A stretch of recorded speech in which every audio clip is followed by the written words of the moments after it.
When I was a child, my earliest memories was when I was about 4.5 or 5 years old, and I learned how to read. And I remember that moment. I remember where I was sitting, what I said to my mom. I was so excited. And after that, I just read books, a lot of books, and a lot of stories. And I think that added to my imagination. A little bit later, my mom could see that I was really active. I was kind of like a tomboy. In fact, I think I was supposed to be a boy when I was born. She asked if I wanted to take gymnastics. And same thing happened. I just went into gymnastics with gusto. I practiced over and over and over again. And that carried me through to the next happy moment, set me up to learn how to ski. And one Christmas, I got skis and boots and a jacket and pants and goggles, and I was set. And everything I had learned in gymnastics, how to fall, carried me over into the skiing, and I was so passionate about it. And so those sports and what I learned in there, and balance, and just being persevering until I learned something, that's what carried me through my life in many ways. I always did drawings too. I drew horses, lots and lots and lots of horses. Pretended I was a horse. I pretended I was free and wild, and ended up doing this. People would see my horses and they'd say, "Oh, you're going to be an artist when you grow up." And I would say, "Oh no, I never had the confidence to believe that I would be an artist." It almost didn't happen. I ended up going through high school. I did all the sports, and that was the one thing that carried me through, and the art classes. Art. I even got to cast jewelry. My husband is still wearing the ring I made for him.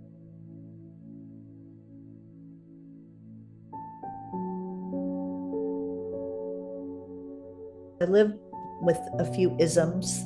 For instance, obstacles are only what you see when you lose sight of your goal.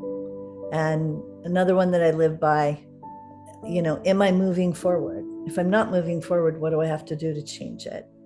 Another one is that the Grand Canyon started with one water drop. So you got to start with that water drop and keep going. And I hope that I taught my boys that.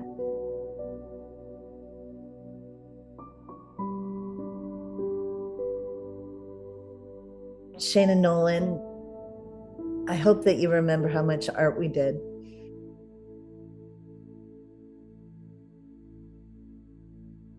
Whenever there was a mistake that you did, like one of you put the dinosaur's foot on backwards, it made it better. We figured out a way to make it better. We accepted that that was the problem. That's what we're dealing with. And then your challenge then, and my challenge was, how do we make it better? And we worked really hard to do that. And I think that has helped make you guys really strong and centered and balanced. And there's going to be hardship. There's going to be things that get in the way and prevent you from your goal.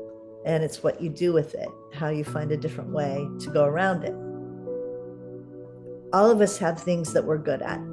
And you guys, you were really good at certain things. I mean, Shane, you used to carry a brain book around, and now you're going to be a neuroradiologist. I mean, it was kind of telling. Nolan, you've got this magical voice that brings people to tears.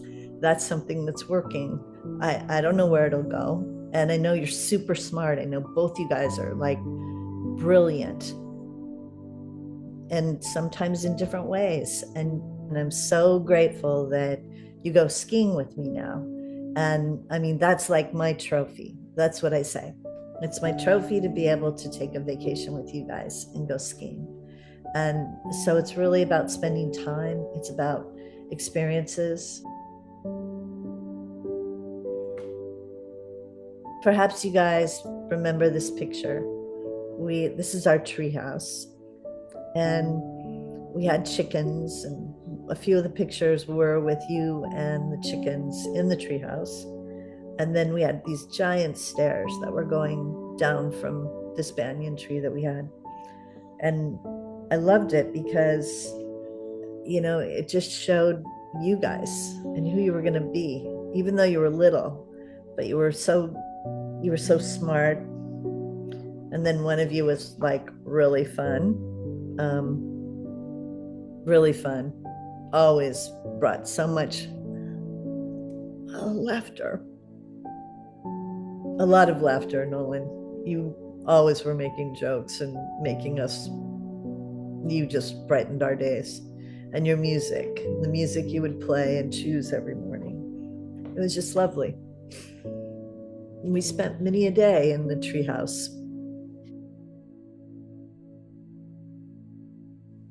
I want you to know that you guys are smart. You have the potential to figure out a lot of things if you want to put your mind to it. I know that you will give back. I see it. You're already volunteering. You're talking about what you can do as you grow, and as you get a little more settled in your own lives. You have a sense of community, but life is really for living. It's for having fun and having great experiences. I know you guys will be playing video games. I want you to like take care of your dad, and I want you to just really, there's that saying, live, laugh, and love. And I hope you love first. And the laughter will come if you choose the right people. And I think you have. I want you just to live, have the best life you possibly can. It's not about money. It's really about experiences and what you have to share with other people. And also for yourself. Love yourself. People say that. What does that mean? Well, it means, figure out what really drives you, what you really want. And you can have, it doesn't have to be one thing during your life. It can be many, many things that you're going to live a long time. You're going to go through different careers probably. I mean, if you like working with your hands, do that. If you like to sing, do that. See how far you can take it. Nolan, you've already gotten to travel the world in some ways with your music. And Shane, with doctoring, you've already been in 3 different healthcare systems. Amazing. And what you've learned and going through a pandemic and all of that. Just be kind to everyone and stay committed to the things that you want. If you want to be married, stay committed. It's not always going to be easy. You're going to be working at it every day. But if it's the right person and that person can change with you and you have children, just share those experiences. Just continue the things that we've started. Laugh if the foot goes on backwards, or you're skiing and it's frustrating, and figure out a different way to do it. So glad I got to teach you guys that, and you enjoy it. It's our family thing. Just spend time, share your time with the people that love you. That's really important. And especially your dad. He's the happiest when he gets to see you guys. So am I. I love you.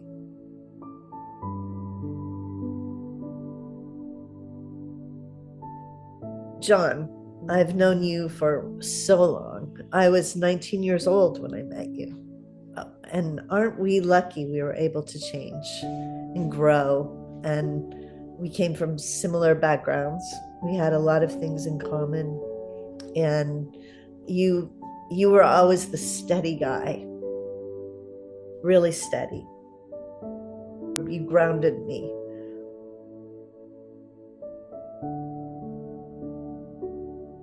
You shared your half of the garage when I came home and told you I was going to do my sculpture installation at a museum for my thesis show, and I needed to make 40 sculptures, and you gave up your garage. Thank you for that. It wouldn't have been as good if you hadn't. And there were times that, we got a little Wild. Good thing we're not anymore. And it's it's just been fun. It's been fun watching you really embrace fatherhood, especially as the boys got a lot older and they can do more things, and they like to snow ski with us and travel with us. I loved how you would plan for outings for us to go to different concerts, or you were always the guy that made things happen. We all had the ideas, but you got the tickets and you also paid for them. And thank you so much for that. That too.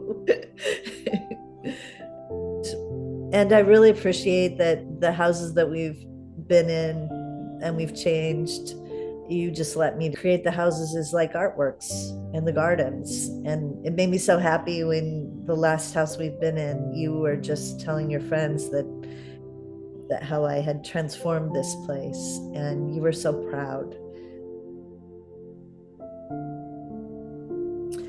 And I love that you're happy.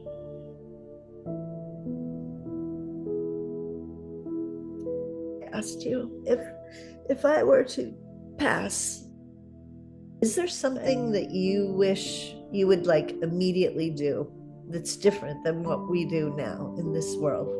And it was so nice. You said, I can't think of anything. And he goes, maybe play tennis on Saturdays. And I said, okay, I could see that. It was great watching you in your baseball and your different sports and your racquetball. It was great watching you ski, go through medical school, become a doctor. That's remarkable. And almost as remarkable as long as we've been married too. We're not too far away from that first date in 50 years. So, but we've been able to change. It hasn't been easy. There's been times where I think we both questioned, is this going to work? Or, how's it going to be? What do we need to do? And that's when that perseverance, I think, from being an athlete, that really made a difference, because you just stay the course. You figure it out, you be committed. And that's what we did. And I can't imagine any other way. You've been the best partner. See, it's been a good life. And I hope that everybody who's watching this has a good life, and especially you three guys.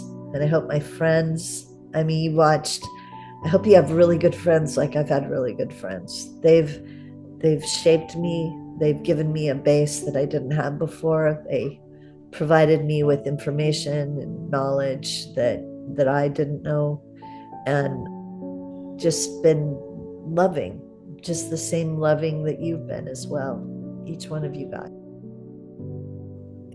In the art realm, writing the children's book, I Had a Dollar in Hawaii, was one of my happiest artworks.